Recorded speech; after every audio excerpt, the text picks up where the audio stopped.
Hi friends, exam കഴിഞ്ഞ് എല്ലാവരും വീട്ടിലെത്തിയിട്ടുണ്ടാവുമെന്ന് കരുതുന്നു. +2 വിദ്യാർത്ഥികൾ കൊമേഴ്സ് ഹ്യൂമാനിറ്റീസ് സ്റ്റുഡൻസ് എന്നീ എക്കണോമിക്സ് ആയിരുന്നു.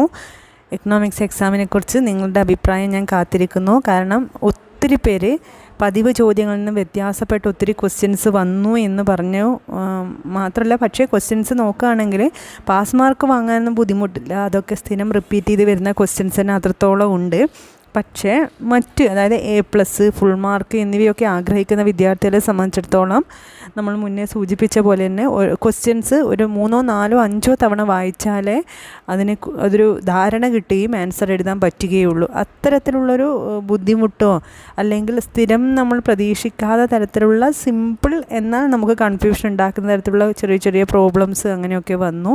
അപ്പം നിങ്ങളുടെ എക്സ്പീരിയൻസ് കമൻറ്റ് ചെയ്യുക. പാസ്സാവും എല്ലാവരും എന്നുള്ള കാര്യത്തിൽ സംശയമില്ല. അങ്ങനെ റിപ്പീറ്റ് ചെയ്യുന്ന ക്വസ്റ്റ്യൻസ് വന്നിട്ടുണ്ട്. പക്ഷേ ഫുൾ മാർക്ക് ഇപ്പോൾ അതേസമയം ഒബ്ജക്റ്റീവ് ടൈപ്പൊക്കെ കമ്പാരിറ്റീവ്ലി മുൻ വർഷങ്ങളിൽ നിന്ന് വ്യത്യാസപ്പെട്ട് ഈസിയാണ്.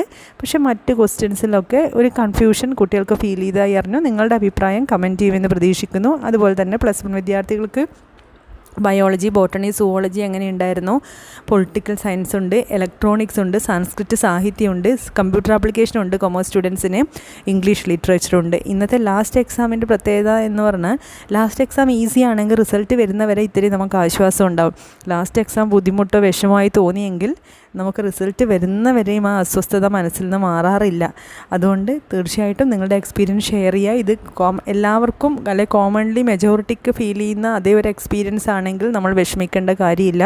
അല്ല, നമ്മൾ പഠിക്കാത്തത് കൊണ്ട് നമുക്ക് ബുദ്ധിമുട്ടായതാണെങ്കിൽ മാത്രമേ നമ്മൾ അതിനെ ആലോചിച്ച് അയ്യോ പഠിച്ചില്ലല്ലോ എന്നാലോചിച്ച് വിഷമിക്കേണ്ടൂ. ബാക്കിയെല്ലാം നമ്മൾ നമ്മുടെ ലെവൽ ബെസ്റ്റ് ചെയ്തിട്ട് പിന്നെ നമ്മുടെ കൺട്രോളില്ലാത്ത ഫാക്ടേഴ്സ് കൊണ്ട് ബുദ്ധിമുട്ടായി പോയെങ്കിൽ വിഷമിക്കേണ്ട കാര്യമില്ല.